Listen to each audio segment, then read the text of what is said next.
Have you ever forgotten your phone? When did you realize you'd forgotten it?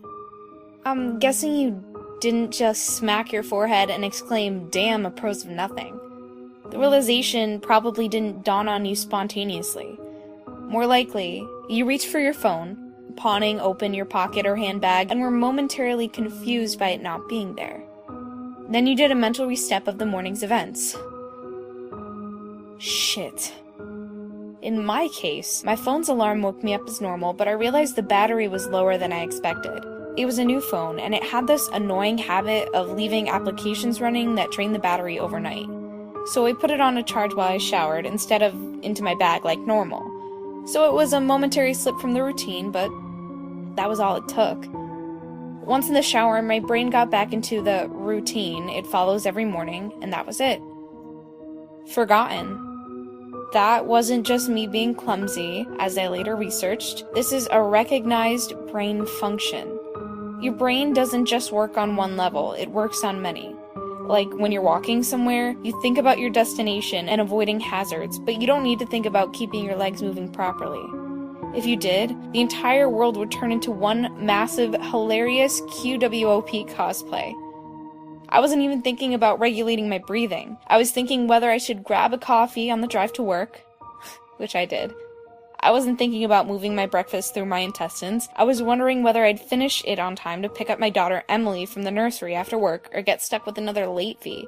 This is the thing. There's a level of your brain that deals with just routine, so that the rest of the brain can think about other things. Think about it.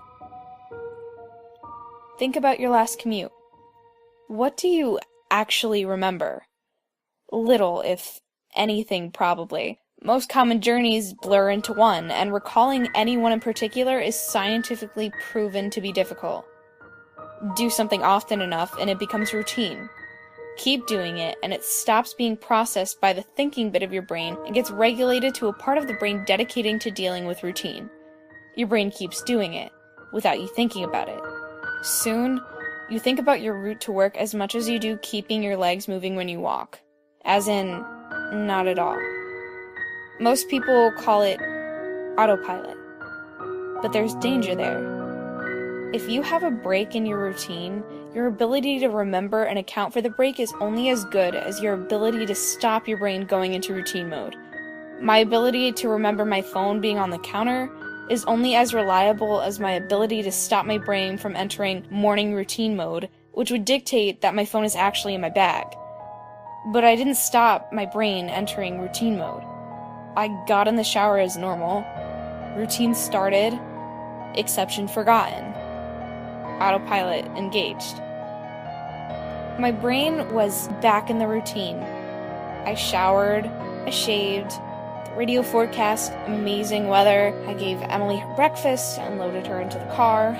She was so adorable that morning. She complained about the bad sun in the morning blinding her, saying it stopped her having a little sleep on the way to the nursery, and left.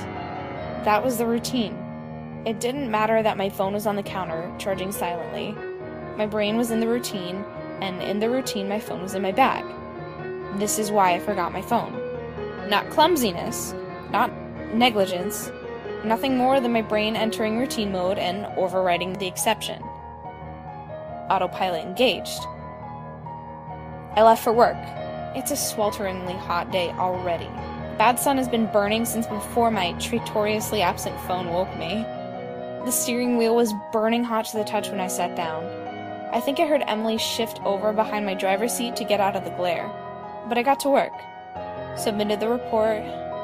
Attended the morning meeting. Not until I took a quick coffee break and reached for my phone that the illusion shattered. I did a mental reset. I remembered the dying battery. I remembered putting it on to charge. I remember leaving it there. Autopilot disengaged. Again, therein lies the danger. Until you have that moment, the moment where you reach for your phone and shatter the illusion, that part of the brain is still in routine mode. It had no reason to question the facts of the routine. That's why it's a routine. Attrition of repetition. It's not as if anyone could say, "Why didn't you remember your phone? Didn't it occur to you? How could you forget? You must be negligent." This is to miss the point. My brain was telling me the routine was completed as normal, despite the fact that it wasn't. It wasn't that I forgot my phone. According to my brain, according to the routine, my phone was in my bag. Why would I think to question it? Why would I check? Why would I suddenly remember, out of nowhere, that my phone was on the counter? My brain was wired into the routine, and the routine that was my phone was in my bag. The day continued to bake.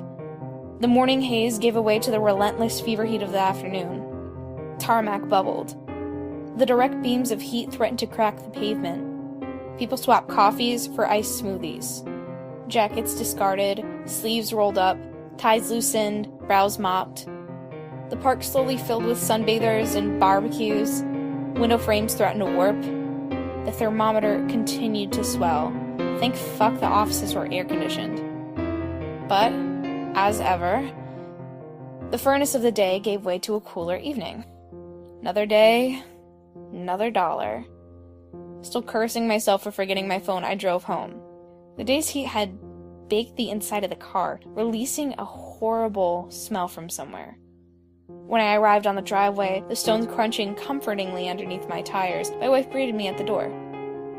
"Where's Emily?" Fuck!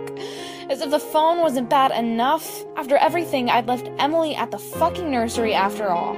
I immediately sped back to the nursery, got to the door, and started practicing my excuses, wondering if vanity could charm my way out of a late fee. I saw a piece of paper stuck to the door. "Due to vandalism overnight, please use the side door. Today only." Overnight? What? The door was fine this morning. It froze. My knees shook. Vandals? Vandals? A change in the routine? My phone was on the counter.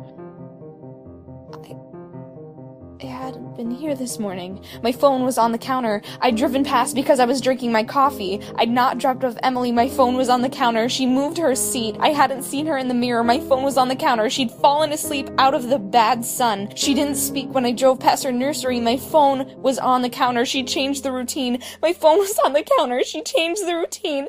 And I'd forgotten to drop her off. My phone was on the counter. 9 hours.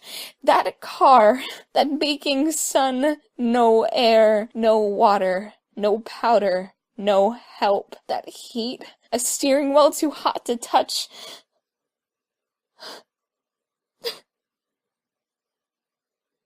That smell.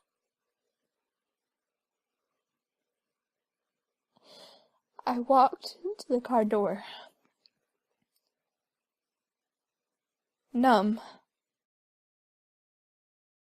Shock. I opened the door. My phone was on the counter, and my daughter was dead. Autopilot.